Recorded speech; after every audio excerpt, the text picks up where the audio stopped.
তেখেতৰ নিষ্ঠা সততা এই সততাক আমি শ্ৰদ্ধা জনাব লাগিব। তেখেতে যিখিনি আমাৰ সমাজখনলৈ যিখিনি আমাক সাংবাদিকসকলক নিৰ্ভীকভাৱে আপোচহীনভাৱে সত্য খবৰটো জনসাধাৰণৰ মাজত হৈ গৈছে, এই আদৰ্শসমূহ ভৱিষ্যতৰ দিনত কঢ়িয়াই আমি আমাৰ সংবাদ ক্ষেত্ৰখনক আমাৰ ইয়াৰ সমাজক অধিক শক্তিশালী বাট দেখুৱাবলৈ আমি চেষ্টা কৰিম। আৰু মই সকলোকে দুটা ব্যক্তি সন্মানীয় লেখক সাহিত্যিক এগৰাকীক আমি হেৰুৱাইছোঁ, আমাৰ মাজৰ পৰা আঁতৰি গৈছে। গতিকে দুয়োজন সতীৰ্থ হেৰুৱাই আৰু পুনৰ আচলতে মই ইলেক্ট্ৰিক মিডিয়াৰ বৃহত্তৰ ডিব্ৰুগড় প্ৰেছ ক্লাবৰ তৰফৰ পৰা আন্তৰিক ধন্যবাদ জ্ঞাপন কৰিছোঁ।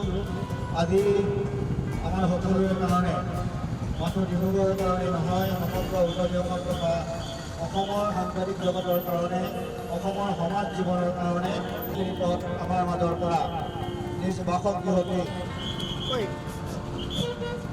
আমাৰ মাজত বিশিষ্ট নিবন্ধ মাধ্যমত জ্যেষ্ঠ সাংবাদিক চন্দন ফুকন ডাঙৰীয়া আছে, তেখেতকো আমি সহযোগিতা আগবঢ়াবৰ কাৰণে অনুৰোধ জনাইছোঁ।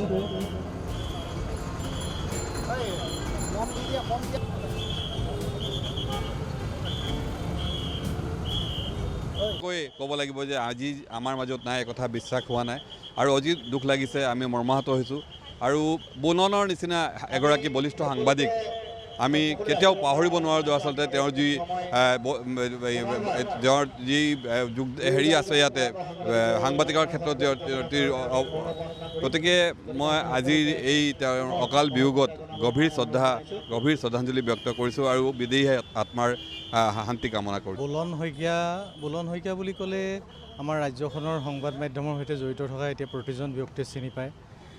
বুলন শইকীয়াৰ যি বলিষ্ঠ যি কলম, তাৰ কথা সকলোৱে জানে। সেইজন ব্যক্তি ইমান অকালতে আমি হেৰাই যাব বুলি ভবা নাছিলোঁ। আজি এটা সমাজৰ হকে ৰাইজৰ স্বাৰ্থত নিৰ্ভীকভাৱে চলাই থকা এটা কলম স্তব্ধ হ'ল। কেৱল কলমেই স্তব্ধ হোৱা নাই, জাতিটোৰ হকে মাত মাতি থকা এজন ব্যক্তি আমাৰ মাজৰ পৰা নাইকিয়া হ'ল। আমি এজন ভাল সতীৰ্থ হেৰুৱালোঁ। ক'বলৈ আচলতে ভাষা নাই, আমি বাকৰুদ্ধ। তাৰ মাজতে আৰু এজন আমাৰ জ্যেষ্ঠ সাংবাদিক লক্ষ্মীপ্ৰসাদ কাকতি যোৱা 22 নৱেম্বৰত তেখেতে আমাৰ মাজৰ পৰা আঁতৰি গ'ল। আমি আজি দুয়োজনলৈ আজি থানা চাৰিআলিত বৃহত্তৰ ডিব্ৰুগড় প্ৰেছ ক্লাব আৰু জিলা সাংবাদিক সন্থাই আনুষ্ঠানিকভাৱে শ্ৰদ্ধাঞ্জলি জ্ঞাপন কৰিছোঁ আৰু দুয়োজনৰ আত্মাৰ সদগতিৰ অৰ্থে ভগৱানৰ ওচৰত প্ৰাৰ্থনা জনাইছোঁ। হয়, স্বাভাৱিকতে আচলতে দীৰ্ঘদিন তেওঁ দীঘলীয়া সময় অসমীয়া সমাজ জীৱনৰ কাৰণে বলিষ্ঠভাৱে তেখেতৰ যি পদক্ষেপ আছিল, কলমৰ জৰিয়তে যি তেওঁৰ আচলতে ক্ষুদ্ধাৰ বিভিন্ন পক্ষক তেওঁ যি আচলতে সত্যনিষ্ঠ সততাৰে তেওঁ যি কলমৰ জৰিয়তে যি সমাজলৈ সেৱা আগবঢ়াইছিল, এয়া আচলতে আজি প্ৰতিফলিত হৈছে। আমাৰ মাজত আজি বুলন শইকীয়া নাই, গতিকে আমি বাকৰুদ্ধ, আমি মৰ্মাহত খুবেই। কিন্তু আজি আপুনি দেখিছে যে বুলন কুমাৰ শইকীয়া ডাঙৰীয়াৰ প্ৰতি শ্ৰদ্ধাঞ্জলি জনাবৰ কাৰণে অকল ডিব্ৰুগড়ৰে নহয়, সমগ্ৰ অসমৰ সাংবাদিকতাৰ লগতে বিভিন্ন ক্ষেত্ৰত জড়িত, সমাজ জীৱনৰ বিভিন্ন ক্ষেত্ৰৰ সৈতে জড়িত সকলো আচলতে ওলাই অহা পৰিলক্ষিত হৈছে। গতিকে ইয়াৰ পৰাই প্ৰমাণ হয় যে বুলন কুমাৰ শইকীয়াৰ যি আচলতে সাংবাদিকতাৰ জৰিয়তে তেওঁ সমাজলৈ আগবঢ়োৱা যি অৱদান, এই অৱদান কিন্তু চিৰদিন আমি সকলোৱে কিন্তু মনত ৰাখিম। আৰু তেখেতৰ যি বলিষ্ঠ আচলতে যি কণ্ঠ আছিল বা বিভিন্ন সময়ত তেখেতে দেখা গৈছিল যে সমাজ জীৱনৰ বিভিন্ন ক্ষেত্ৰৰ সৈতে সমাজৰ কাৰণে বিভিন্ন যি যেনেধৰণে আচলতে কৰিব লাগে, এইখিনি সকলোখিনি আচলতে কৰি আহিছিল। তাক কেতিয়াও অসমীয়া সমাজ জীৱনে কেতিয়াও নাপাহৰে। আৰু এনে এগৰাকী মহান যি সাংবাদিকৰ, যি বলিষ্ঠ সাংবাদিকক যি আচলতে হেৰুৱাই আজি সমগ্ৰ অকল সাংবাদিকসকলেই নহয়, অসমীয়া সমাজ জীৱনৰ কাৰণে এক অপূৰণীয় ক্ষতি বুলি আচলতে বিবেচিত হৈছে।